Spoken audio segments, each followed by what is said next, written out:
Good afternoon, good afternoon, good afternoon.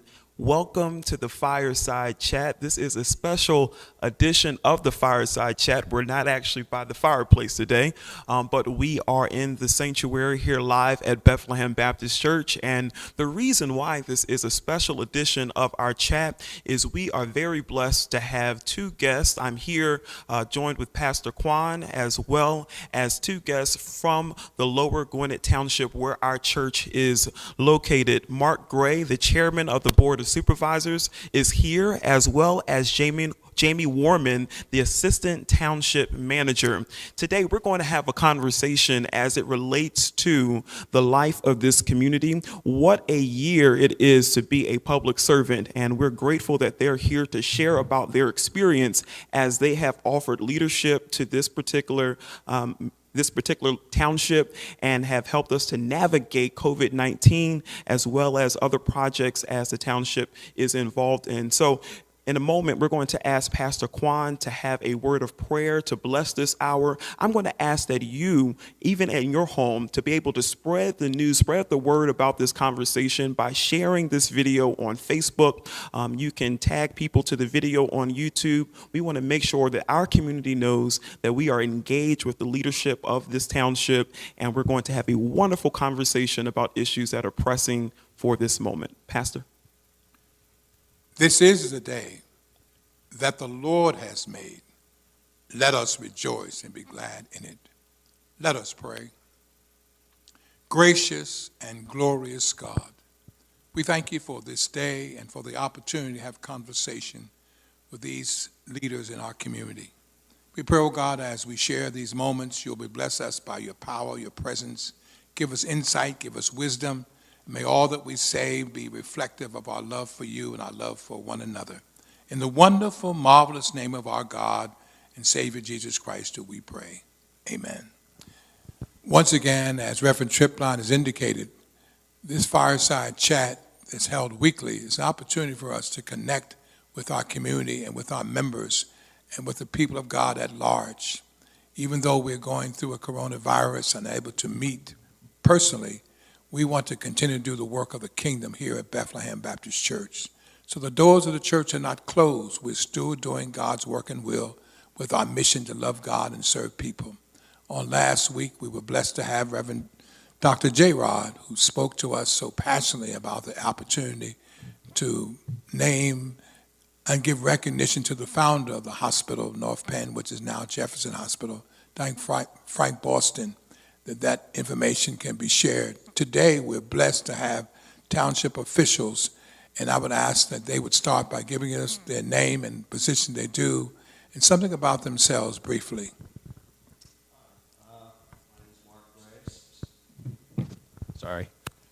My name is Mark Gray. I'm chairman of the Board of Supervisors for Lower Gwinnett Township. I'm in my 11th year on the board. I'm an 18-year resident of the township. I attend St. Alphonsus, where I have been teaching. It's called, many people call it Children's Church. It's a children's liturgy over there for about 11 years. I've also been a scoutmaster, assistant scoutmaster for a troop in Ambler and another one in North Hills. Hi, I'm Jamie Warman. I'm the Assistant Township Manager for Lower Gwinnett. I joined the township about 4.5 years ago. Prior to that, I was at Franconia Township, also the Assistant Township Manager there. So I've been doing this for about 17 years. And Lower Gwinnett has been very welcoming. The two communities are extremely different, so it's been a learning experience for me, and I'm happy to be here today. Thank you so much for coming. Let me begin by asking the question, how many township officials do you have? What is the breakup in terms of Republicans and Democrats? And what minorities do you have that represent the township? The Board of Supervisors has 5 people on it. There are 3 females. One's a African American, and the other 2 are myself and Ed Brandt. And Ed Brandt's been in the township, I couldn't even tell you how many years. He's been on the board, I would say, for close to 30 years. So tell us something now about what the township is doing regarding this coronavirus, and how are you responding to the people at large? Well, we've been very fortunate in Lower Gwinnett Township on a number of levels. The township staff divided itself up. So no one, especially the police force, when shift changed and so forth, they couldn't be together in the same environment. And we have a protocol for cleaning the offices. We have a no appointment policy. In other words, if you have no appointment, you can't come into the township. We can handle a lot of what goes on online. We're automated to an extent that maybe some other townships aren't. So we can do things online that perhaps other folks can't do. So from that point of view, we're in good shape. Our EMS is in excellent shape. We've had no infections that I'm aware of at all. We're served by both North Penn and Wissahickon fire companies. We have the ambulance is located in Upper Dublin on the Temple campus, and we've had no issues with that. Unfortunately, we have had some loss of life. I think there's like 36 people who passed away, mostly in the retirement communities. We have 3 large retirement communities, and they're essentially on lockdown because of concerns about the virus. But their management is in excellent condition. They know what the protocols are. They know if they need help, we're here. And everybody's been very, very cooperative. Everybody's wearing masks. We haven't had any large outbreaks compared to some other municipalities. So, and when you go out to Giant, for example, or Whole Foods, everybody's wearing a mask. That's not the case in other locations. I shop outside the area. I've been down to the shore, for example, and down there, a lot of people are not wearing masks. It's more of a younger demographic down there, but in the Lower Gwinnett area, we've been blessed. So Jamie, let me ask you a question. How many committees do you have under the direction of the commissioners? Let's see. We have, every year they appoint members to the various committees. So we have the Planning Commission, Park and Rec, the Zoning Hearing Board, which is kind of a quasi-judicial board, so it's not really, doesn't fall under the same category as those volunteer boards. We have an Environmental Advisory Committee. We have an Investment Advisory Committee. I'm trying to think off the top of my head. I think that's it. Probably close, yeah. How are persons chosen for the committees? We have a volunteer application on our website, so anybody can fill out a volunteer application and express their interest. And when a vacancy occurs, the board will, go through the applications, reach out to the applicants, see if they're still interested. They'll provide their resume and any information they have about themselves, and then they will go through an interview process. So again, I find this to be very fruitful already, because I would like if you would send us the link for volunteers. Sure. Because I'm just concerned about the number of minorities who have opportunity to participate. And I've been here for 34 years and have not received information regarding opportunity for persons to serve on committees. So I think that's one step that we can take to make sure that there's inclusion and diversity in that overall process. Also, tell me, and I remember one person here at Bethlehem who received the Citizen of the Year award. That was Thaddeus Smith. Tell me how that process works.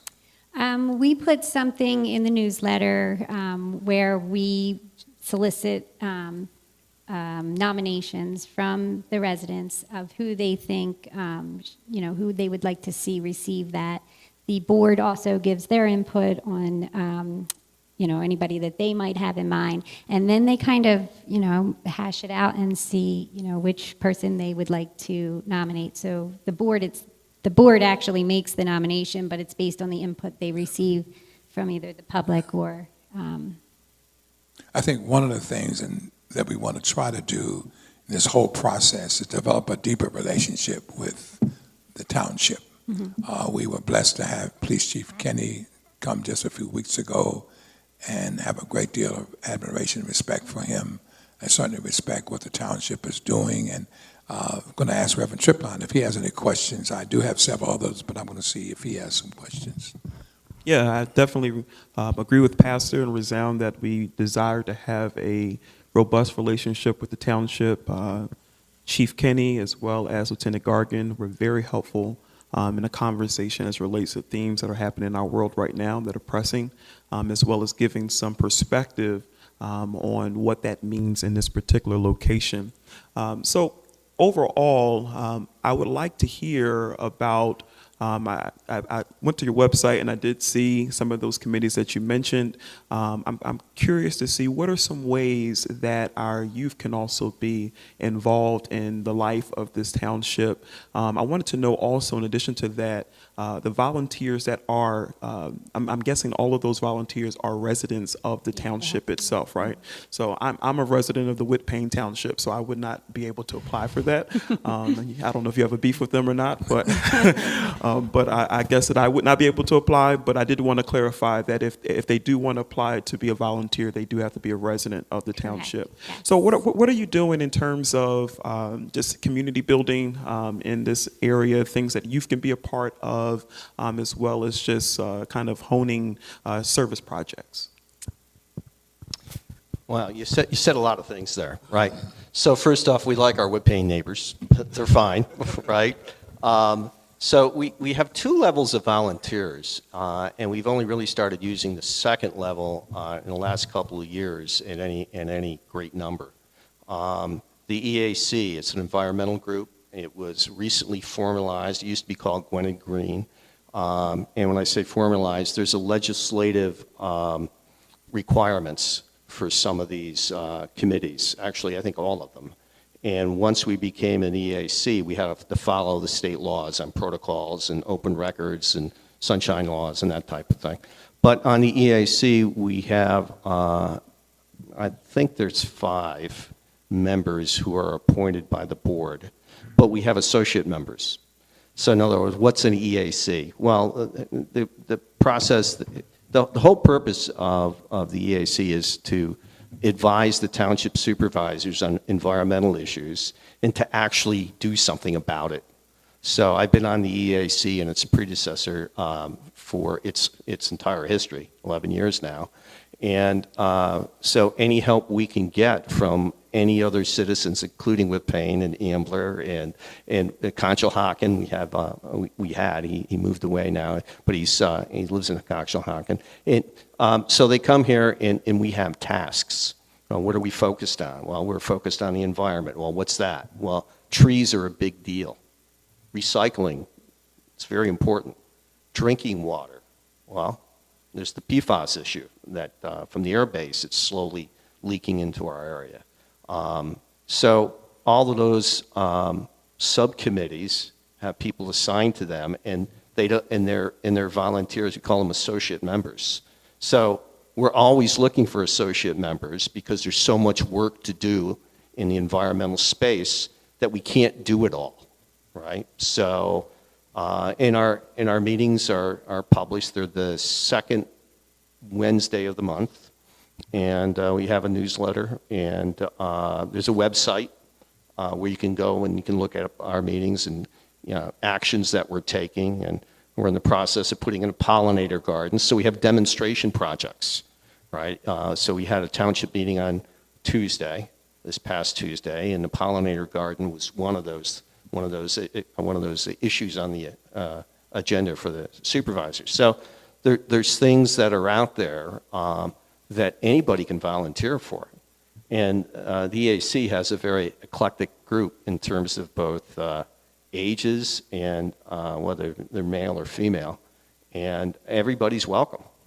So, but when you come there, you have to be willing to do some work, right? Whatever that is, right? We had the lanternfly, for example. So we've tagged some trees, right? And those are demonstration trees. And we secured some money from the Board of Supervisors. I think it was not to exceed $1,000, I think. And so people can understand what a lanternfly is, these creatures that are flying all around, and what we can do about it. So the environmental aspects of the township are it's very diverse. There's a lot of issues, and the Wissahickon has got some problems, and I'm also on that committee. That's an intergovernmental committee. There's 13 townships and 4 wastewater treatment plants on it, and the goal of that is to clean up the Wissahickon and to get into compliance with EPA and DEP regulations. So some of the members of the EAC attend that meeting as well. So there's a lot of opportunity here. Now, some of the other boards, they're fixed. When I say fixed, the members, once they get on the board, once they get appointed, they stay there forever. They love it. It's the volunteering aspect of it. So occasionally we'll have an opening, and we did in planning. We had 2 openings, and we had so many good applicants, we increased the board size from 7 to 9. So we have 4 new applicants on the board. But like I said, people don't leave. So once they get appointed, it's they're not willing to step down unless health issues can do that. But the EAC is probably, in my opinion, the most dynamic in terms of volunteers. It's very impactful because environmental issues affect everybody. And going forward, the environmental issues are going to get bigger, not smaller. So the more we can do, the more volunteers we can get on that committee, the better off we are, because many hands make light work. So let me ask you another question. What is the geographical area in terms of Lower Gwinnett, as well as what is the population and what is the minority representation? We're just under 10 square miles. So where's it start and where's it end? Say again? Where's it start and where's it end? If you go to Tennis Avenue on the eastern side, and you go up Summity Town Pike, past the William Penn Inn, right past, there's a road right there. And once you hit that road, now you're in Upper Gwinnett, right? And 63 bounds it. That would be on the, let's see, it's eastern side, western side, right? No, it's northern side. And I'm not sure where it ends exactly. What's our, the road? Right. I live right after you cross 63, so I know we're not in Lower Gwinnett. Yeah. I feel some kind of way because I'm walking distance from the William Penn Inn. So I feel like I should be a part of it by proxy. Well, we'll let you in. It's okay. So in terms of minority representation, what have you seen in terms of growth of Lower Gwinnett? Well, our minority, primarily Penland has got the largest minority population in it. And when I look at Penland over the years, there's been a number of families that have moved out, retirements, people who passed away, and those houses are being bought by a number of different people. It's just not a minority community. It's still primarily a minority community over there. So would you say that, like in some sections of the city, the gentrification is taking place there? I don't know if it's gentrification in the sense. A lot of these houses they're first-time homeowners, and they're starting their families. And Penland's got a lot to offer. There's the park right there. It's a beautiful park, and a lot of the houses needed to be rehabbed, and they are.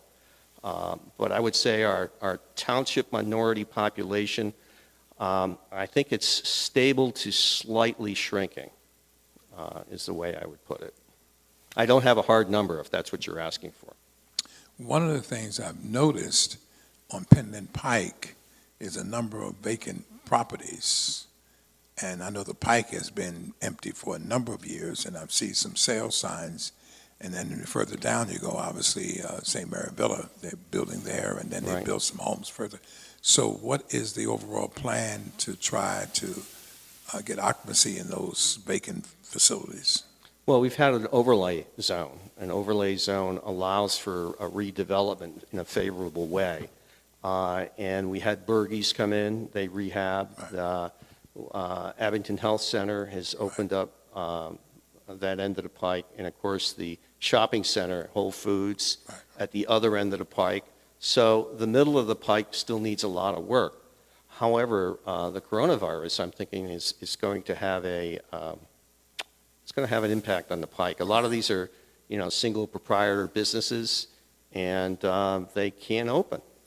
So I don't know what the future for that is going to be. Now, most of those storefronts are not owned by the proprietors, by the storefront owner. They're owned by the real estate company or the developer who owns those. And there's not a lot the township can do for redevelopment. We can make the environment conducive for redevelopment, but we can't require it.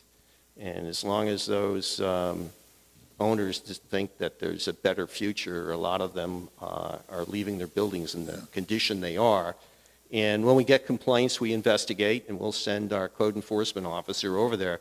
But as long as they're in compliance, there's not a lot the township can do other than what it's really done. Go.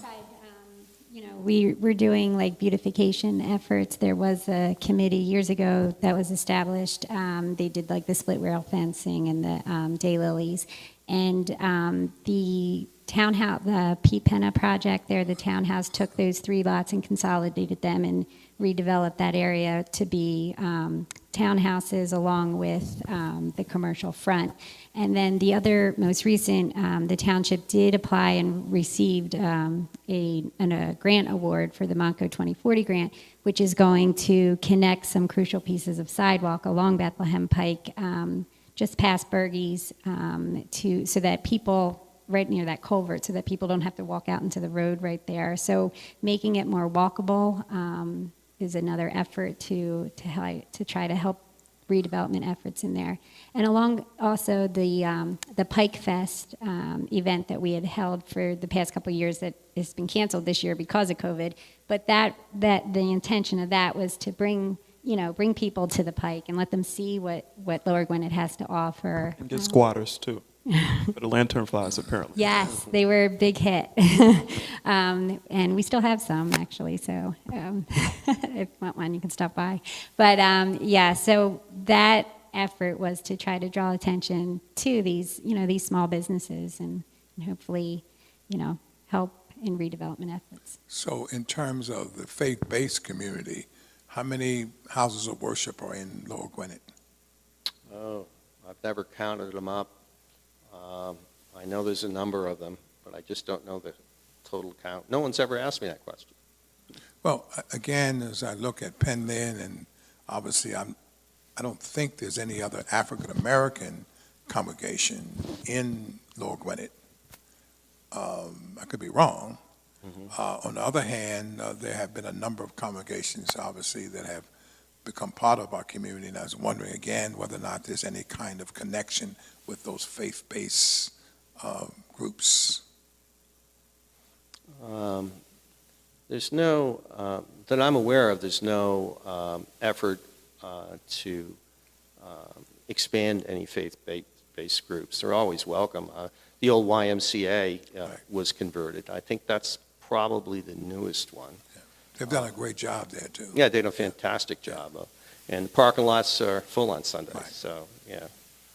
So one additional question, and obviously that's pressing. What has the township's response been, or have conversation around this whole matter of Black Lives Matter? Has it been something that has been discussed, or is it something that you just avoid? Wow. Danielle Duckett is the newest township supervisor, and she has definite opinions. She's lived here all of her life in the township. She was instrumental in putting out a communique around Black Lives Matter that was unanimous, signed by the board. And she brings a different perspective. She really does. So what do I mean by that? Well, the world we see is the lens we use. And you need a different lens to look at problems differently. And she brings that. And she represents her community and her neighbors, which are, multicultural. And one of the most refreshing things about her, and I was concerned. You never know what's going to happen when you have a new board member, she's really smart. She can think through a problem. She has a master's degree. She got it from Villanova. She can look at problems from a different point of view, and she's not afraid to express her opinion. Whether you agree with her or not is another question, but it's always been a very helpful, respectful voice. And same thing with Tessie. So both are the only Democrats I'm aware of that have ever been elected to the board. So we went from all Republican, mostly retirees, but not all, on the board to two Democrats, two female Democrats with different ideas on how things should be run. And they're both highly educated. Tessie's got a PhD. She works up at Merck. And Danielle works as a legislative assistant in Harrisburg, but she lives here, but her the local office, I think, is in Mount Airy. So she's politically very aware with what's going on, and she's aware of all of the grants and so forth that we got to make sure we take advantage of. And she's pushing, as is members of the board, for a comprehensive plan, because our comprehensive plan is very old. And most comprehensive plans, they sit on the shelf, we paid a consultant to write them, and they collect dust. So she's behind doing that, because unless you have a plan, how do you know where you're going to go, right? How do you know what you're going to develop? What should the township look like, right? So Lower Gwinnett really is in a position of redevelopment, because most of the facilities and locations in the township have been built.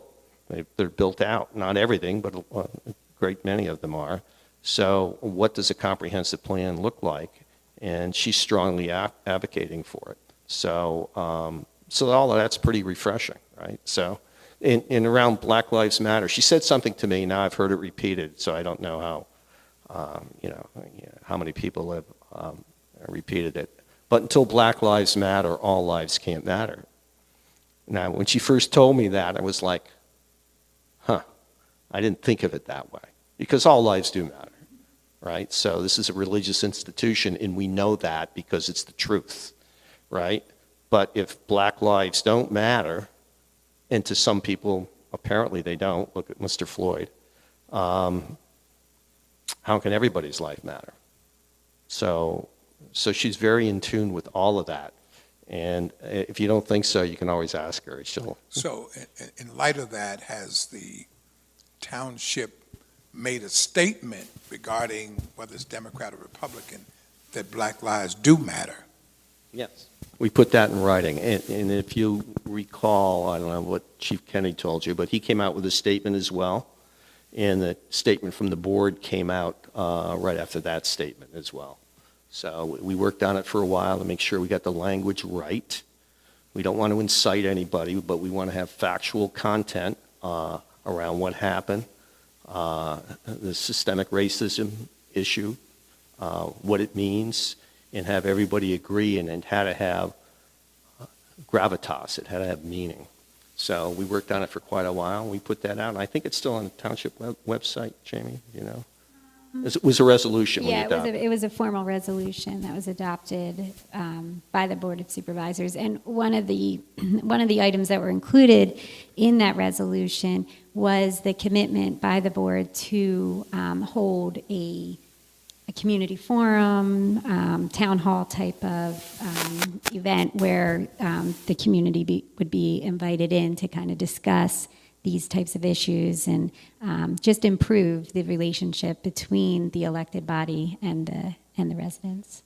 So one of the things that Police Chief Kenny indicated that they have 18 police officers. They have not hired anyone over a number of years. And so how do we talk about the funding so that the police department can make additional, hiring, as well as the fact that even as a community changes, that there's representation around diversity and getting the dollars to do that and all those other factors involved? The police department takes up over 50% of our budget right now. And they only have 14 sworn officers. So proportionally, they are the most funded by far, right? So in terms of going forward, I know the chief talked about a school resource officer. We never had one of those before. I guess about 5 years ago, 4 or 5 years ago, we got a school resource officer in there, and she's loved, right? But I would say most of her work is almost social work, right? I don't know how many arrests that have been made over there. The sense I've got is probably very few, but when needed, she's available. She's a sworn officer. You know, and this comes back, this is a bigger issue. When all you have is a hammer, everything looks like a nail, right? So in the policing community, and I think society at large, has lost the bubble on this, because if we don't know what to do with somebody who might be suffering from, you know, an emotional incident or whatever, we call the police, right? And what do the police do? Well, police tend to, you know, either calm the situation down, if they can, de-escalate, or you wind up being arrested. Well, isn't there a middle ground? Well, I'm not sure the police are the right people to address that, right? But our jails are full of people who have emotional issues. If you look over the country, it's a big problem. I'm sure the county has a number of people there that have emotional issues that are in the county lockup. So is there anything we can do? And sure there is, right? Sure there is. So, you know, funding is an issue. And so how do you pay for all of this? And it's just not a Lower Gwinnett issue. I'd like to see the county do something, because there's people that are in jail that shouldn't be because they have emotional issues, right? But there's no place for them to go. All the institutional organizations around the country, and in Philadelphia, I think it was Byberry. I mean, they've closed all these facilities. So where can somebody go to get help? And the answer is, I don't know, because there's not very many beds available. And when you need help for somebody, where does that person, where does the police officer direct the person to? Is there some? In some cases there is, in many cases there's not.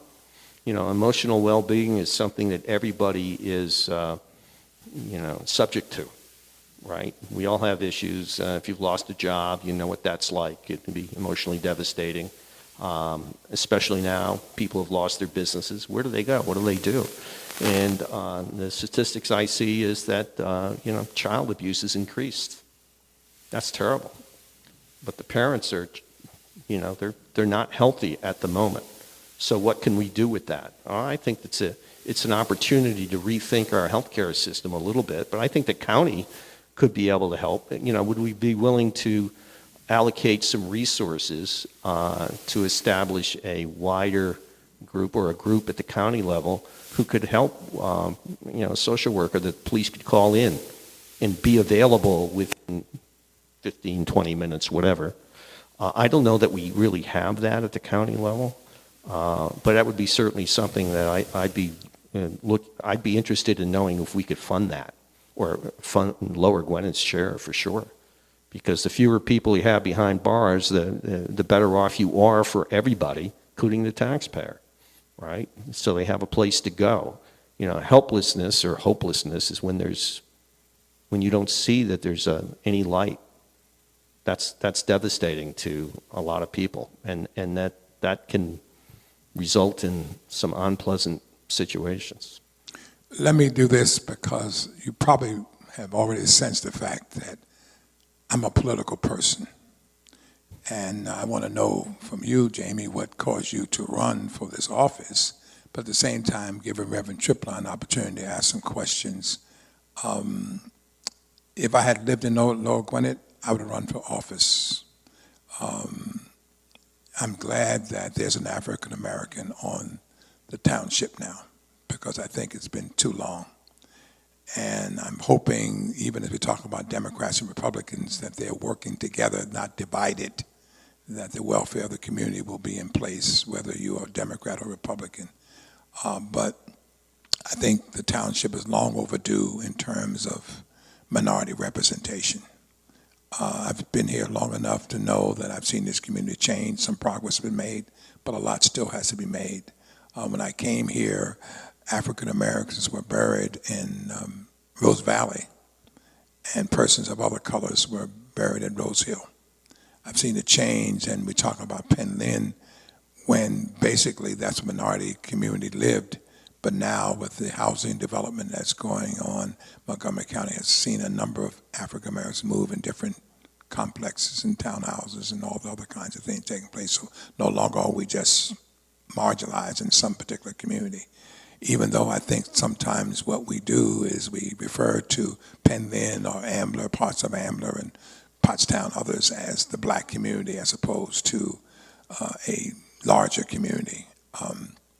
But I would like to know, before I pass this over to Reverend Triplett, what caused you to run for office? I know you've been in office for a number of years, and Lower Gwinnett, but your term is recent. So what really pushed you to step out? Well, I'm not an elected official. Okay. I'm an appointed official. So, I'm just an employee. So I'm hired by the elected body, and every year they appoint me to my position, God willing. But my interest was just being in community service, public service, and that is what my education is in. I have a degree in political science. I have a master's degree in public administration as well. And just working with people is basically what brought me to this position. I will say, from my own experience, that this is the township I was at before, it was a 5-member board, and they were all male.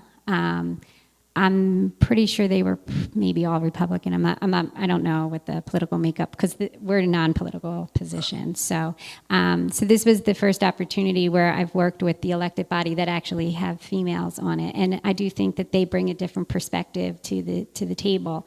And being in the position that I'm in, a lot of times I am in a room, in a meeting, and I may be the only female in the room. And that's how it was through school, and that's just the way it is. But I think they've really progressed, and I think they're open to, inclusion of all types, whether you're female, male, white, African American, whatever the case may be. But I think this year, we were saying, like back in January, that this is the most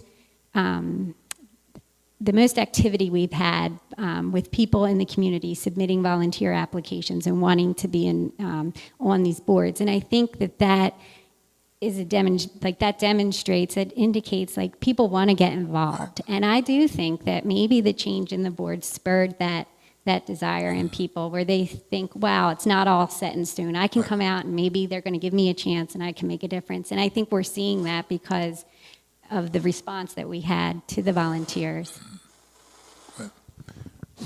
Yes, I have 2 questions. The first one should be a simple question. The resolution that you passed unanimously on the board about Black Lives Matter, is it on your website under documents, permits, and forms, or is it somewhere else? We don't typically post a resolution on. There's no section for resolutions. Okay. So I don't think it probably isn't on there. There was a statement on there about it, but the document itself might. I don't know if that. Is there a way for us to access that? Yeah, we can. I can send you. Okay, all right, that would be good. Now, my other question would be, you mentioned, Mr. Gray, the funding as it relates to the issue of policing, and we had a wonderful conversation with Chief Kenny and Lieutenant Gargan about just the role of police and how so few of 911 calls are actually violent calls, and the statistics actually show that sometimes the violence does not occur until police show up on the scene, right? And so and that might be the police officer, right? So my question, as a import to this area, I'm a Philadelphia native, but I've been living in New Jersey, where I was in grad school. And now that I live in Bluebell, I'm just starting to understand what the makeup is. My undergraduate program was political science as well, but I'm really just starting to understand the makeup of Montgomery County. So when we think about funding, I know that we have 3 commissioners. As a segue, we have one of the commissioners coming next week. Val Arkash will be in this space next week as well. But how do we navigate, how do we understand better the process of securing funds when we think about mental health? I know that there is one task force that can be deployed, but it's very small and it cannot address issues in real time for the entire county. Who handles that? Who would be that individual that can offer that insight or can push the button to be able to look at budgetary issues for the county? Well, that would be the county supervisor, Val Arkush. Dr. Arkush is going to be here. That's an excellent question for her. But sure, if we could get something in real time, what a great advantage that would be, to have have a resource in real time that could help de-escalate. But police officers aren't looking for conflict, right? Matter of fact, I would say that to a large degree they're conflict averse because they have so much stress in their job. Every day. Think about going to work every day and people, yelling at you and screaming at you. I don't know if that's the case in Lower Gwinnett. I know my brother was a corrections officer in a prison in upstate New York, and that's what his life was like. It was extremely stressful, and he died young because of it. But if we had a resource that was trained that could be available in real time, wow, that would be a game changer. The important thing is if we can keep people in a healthcare setting, more of a healthcare setting, and keep them out of a prison setting, at least there's hope. Now, one of my nieces is a social worker in, again, a prison in upstate New York, but she can't treat people because of the movement. So in other words, if a prisoner comes into a maximum security prison, they're only there for 6 months or a year, and if you're doing analysis, psychoanalysis, trying to help somebody, well, they're gone before you know it because they rotate the prisoners between the prison system. So there's very little in the way of help. So we have a choice in our society. We can help people, or we can lock them up. And Senator Greenleaf and I had a great conversation a few years ago when he was speaking at Gwinnett Mercer. He said, Mark, and he addressed this to the audience. He said, I've been around this for now 30 years, and this was several years ago. And he said, he was on a judiciary committee, and he was chairman. He says, we've built more prisons in Pennsylvania. We've built them ad nauseam. We can't build them fast enough. It's not working. It's not working. So what we have to do is, instead of having a lock them up no matter what, and some people need to be isolated immediately because they're a danger to themselves or other, but the goal shouldn't be to lock them up because people get out of prison. The goal should be, can we help them in some way? And can we prevent people being incarcerated? Because once you get into jail, and unless you have bail money or something, how are you going to get out? That's a tough situation too. But if we had an immediate response team, I think you could probably do it.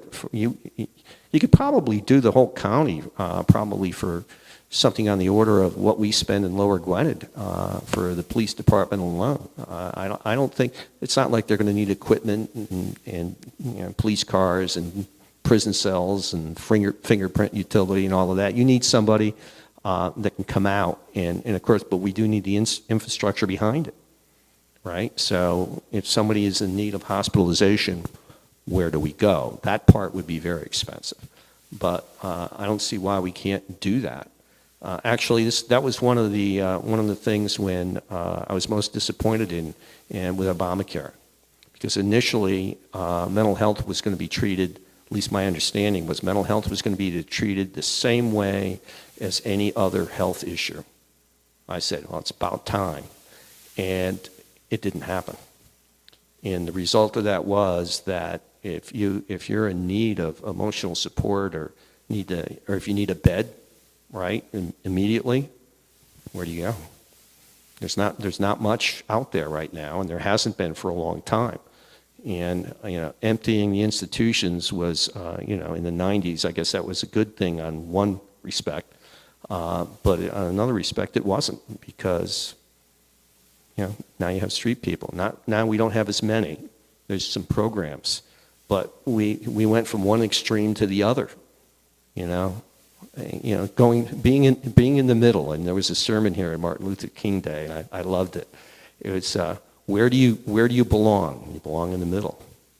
We belong in the middle. If we run to the right or we run to the left or we go to extremes, you don't get anything done. Being in the middle, one foot in front of the other, helping people in a calm way is the way to get things done. What are some of the facilities open now that actually do help with mental health? Norristown State Hospital, is that one? As far as I know, Norristown is still in operation. I know they had some funding issues a few years ago, but I haven't watched it over there. I took a tour of it once. It's an emergency health care facility for people who are suffering some emotional trauma. And it was a way station to get people into hospitals or other treatment facilities. And I thought it did an okay job in that respect, but I don't know what the funding is for that anymore. Now, speaking of funding, I'll pass it over to Pastor. What do you see? I mean, you brought up the Affordable Care Act, and we know that that's a work of Congress. What do you see in terms of the opportunities in the county's budget to make room for mental health? I mean, obviously, as the parties, wrestle over what should be included in the legislation, what shouldn't be, where do you see opportunities where we can actually save in the budget so that we can care better for people? I don't really, I have enough trouble with our local budget, right? If we were to print out the Lower Gwinnett Township budget, I don't know how many hundreds of pages that would be, and it's micro print, right? The budget it's in a binder about that thick, 4 inches thick, and the township supervisor's job is to line up our actions with the budget. And staff keeps us straight on that so we don't go over or under unless there's a good reason. So there's a lot of detail in that budget, and you have to be aware of some of those line items in particular, right? So I imagine the county's line item budget I've never seen it. I imagine it's substantially bigger, substantially. So I don't know what can happen or what we could do at the county level, but when you bring Val in next week, Dr. Rakush, I'd love to be on one of her committees if she's interested or has a committee at the county level to fund an immediate response team, because I think that's something a lot of people would get behind. I know I would. So what about the Horsham Clinic? Are they able to take patients if Norristown can't? The Horsham Clinic, and I'm aware of it, and it was taking youth, as I recall. The demographic was under 25, I think. And it's still there, it's still in operation, but I really don't know anything about other than it's local, and they either are or are treating the younger demographic. But it's a beautiful facility over there if you've ever driven by it. So that would be someplace that, I don't know what their mission statement is, but certainly, we have a lot of youth in the area, and that would be a place where they could go as well from a public policy point of view. That would be a good institution. They have a national reputation over there. One of the things I'm hoping that happens out of this conversation is that there's a deeper level of communication between the township and our congregation. Again, we invited you not to put you on the spot, but to raise some questions that we have in our hearts and in our minds, and to work across party lines. I'm a registered Democrat. I have known a number of township officials who have, Ed Brand is one that I have a deep admiration for, Kathleen Huckster. And so we want to make sure that it's not us just inviting you, but there is an ongoing relationship that the township has with the church and with the minority community. So if I tell you that I'm hearing for the first time opportunities to volunteer for committees, and we have people in our congregation obviously who have the skills, the compassion, and everything else to even serve on the committee and live in Lower Gwinnett. So when I talk about that, how do we get this information out I think the other thing is in terms of Black Lives Matter and the fact that you made a statement, but that statement is not available, in terms of on your website or something else. I think those are the things that are important. So whether or not you've not put it on there before, but I think it's a good reason to put it on there that people know. So when I talk about the township and my relationships, and again, I have a deep admiration for the police department and for the fire department. Chief Kenny and I go way back. I've known him before he became police chief. He's a fine father and husband, and the police department has come here on many occasions to check on the fire alarm and those kind of things, and we need them.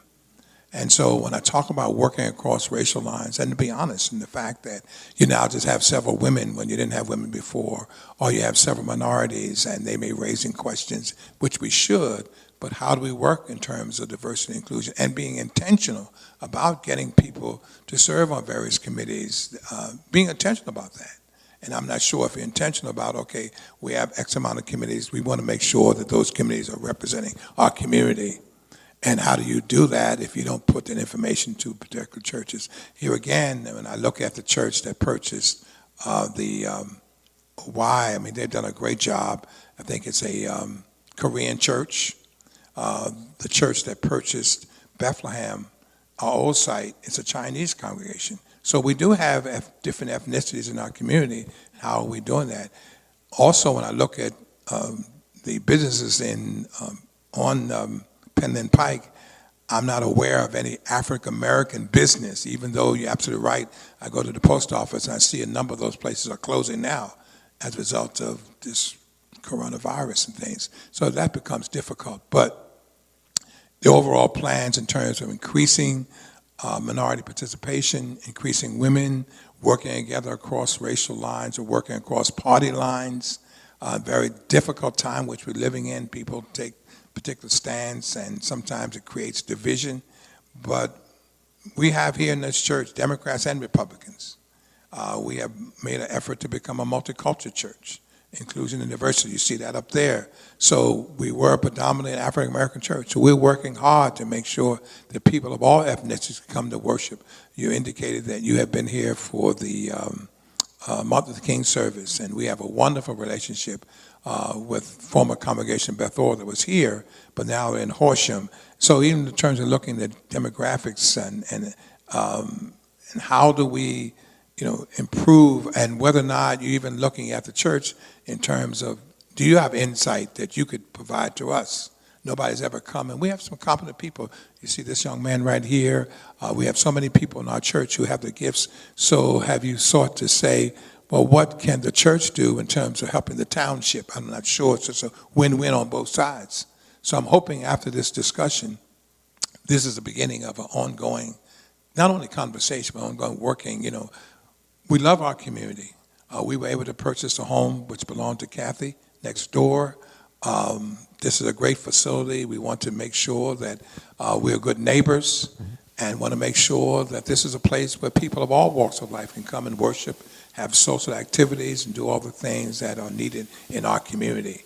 I've gone to the Pike Fest and how we make that more appealing to larger minority communities. All those factors, and working again with Ambler, and I've seen some things happen in Ambler. Obviously that community has changed quite a bit as well.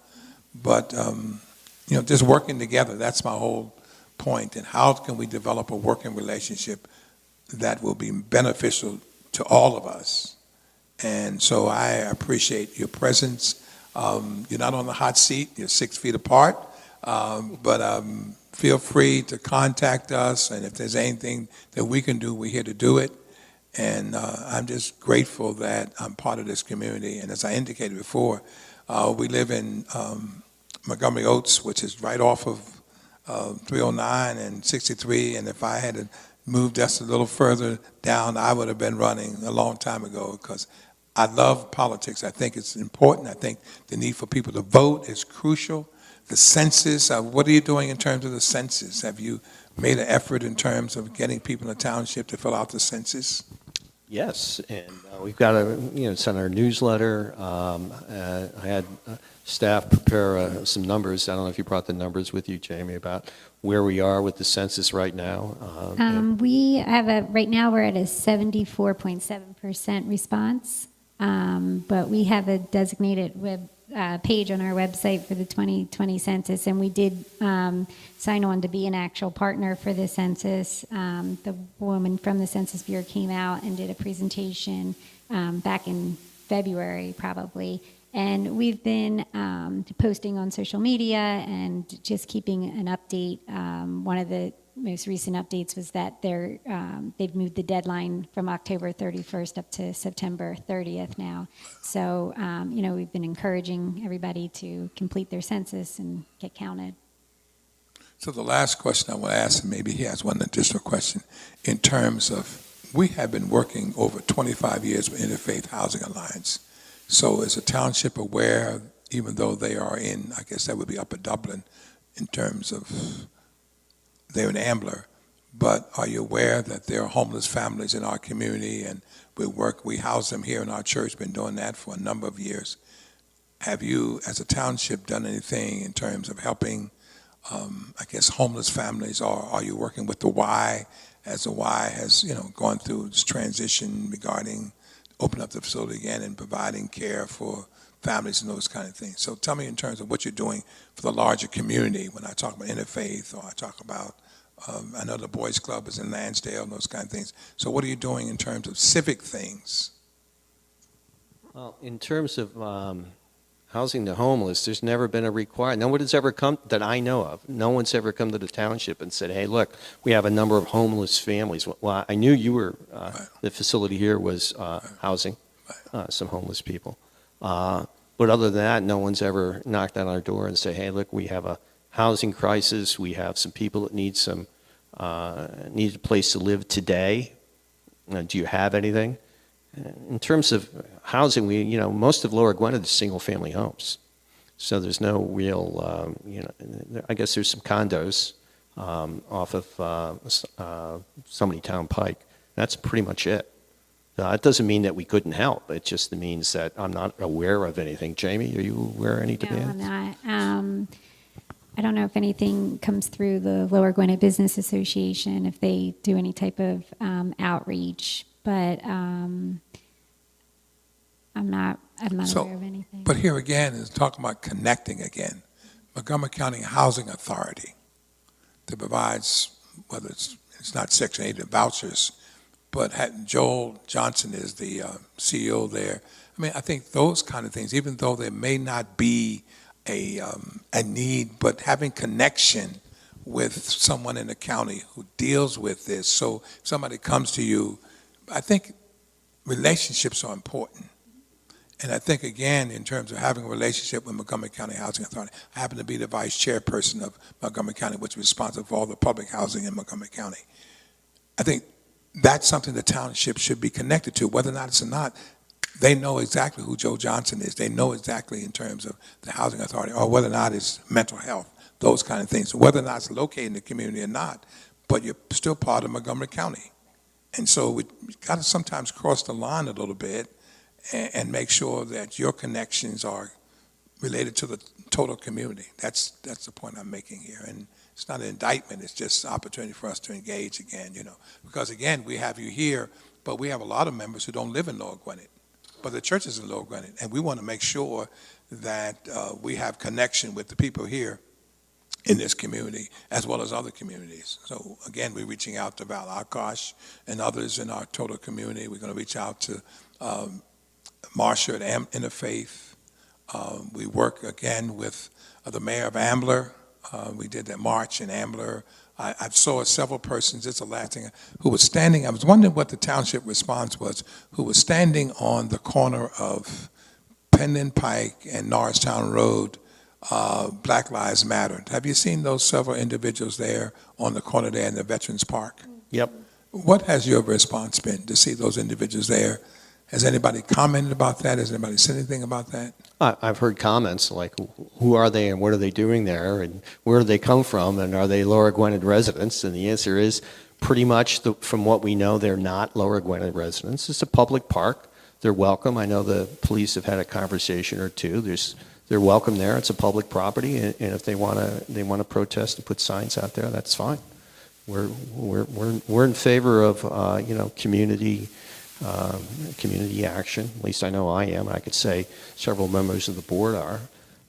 And to get back to your question about housing, I'm involved with the county with environmental issues. I was involved with Payne when we try to put boys and girls clubs in. Right. It's very important. So all of those, you're right, all of those, I call them institutional connections, they're very valuable. I'd be very interested when you see Val Arcouche if there can be an organization put together for immediate response for people who have some emotional or issues that perhaps might not be directly police related. Maybe there's a way we can help fund that. And maybe there's a committee already, I don't know, but if she has one, I'd be interested in serving on it for sure. So it's those types of outreach, because there's many, right? So as a member of St. Alphonse, we're getting involved in St. Alphonse has a lot of outreach programs. St. Anthony probably has even more, and the Interfaith Council. So I saw the pastor here from that when I was here at Martin Luther King Day. So there's all of these connections are all very important. They really are. But you also have to have a plan of action, right? It can't be a committee that meets because it's a committee. What's your goal, and what are you doing to get there, and are you measuring it? How much progress have you made, right? And then the funding has to come along with it, of course, when you do it, because it can't exist in a vacuum. But you're right, you need the connections. Multiple connections are good. I want to close on this, and I'm going to say this, that I've been privileged to be pastor here for 34 years. We're getting ready to make a historical move. We've never had an assistant pastor. This young man is going to be the assistant pastor come September. So him and I are here to make sure that we connect with the township. So if any way we can help, whether it's the youth or any seniors or any other thing, we want to be more engaged. That's the whole point. We don't want all this to be on you. We want to also take the initiative to do what we can to help the township, because we live together, we want to work together, and it's a partnership. So feel free to reach out to us. And again, I deeply appreciate your presence today, and hopefully you were blessed the way we were. Thank you for having Very us. much. I will close this out with a word of prayer. As Pastor has said, we're thankful for your presence. We want to be a part of everything that's happening in this community. Even though I'm not a member of this particular township, I want to make sure I get the newsletter and everything else so that we can work side by side. Let's have a word of prayer. Eternal God, we thank you for this time, this conversation. We thank you, God, for the presence of these servants. We just hope, God, that with everything that has been said in this hour and in this conversation, that you will give us the wisdom as we press forward to love you and to serve people. Service is our desire. We share that in common, and we pray, God, that you will order our steps so that we're able to meet the needs of people, to make this township, this county, and this world a better place for all people, despite of their differences. We thank you for everything that has been said, and we look forward to seeing how you will help us to make action. In Christ's name we do pray. Amen. Thank you so much. Thank you for having us.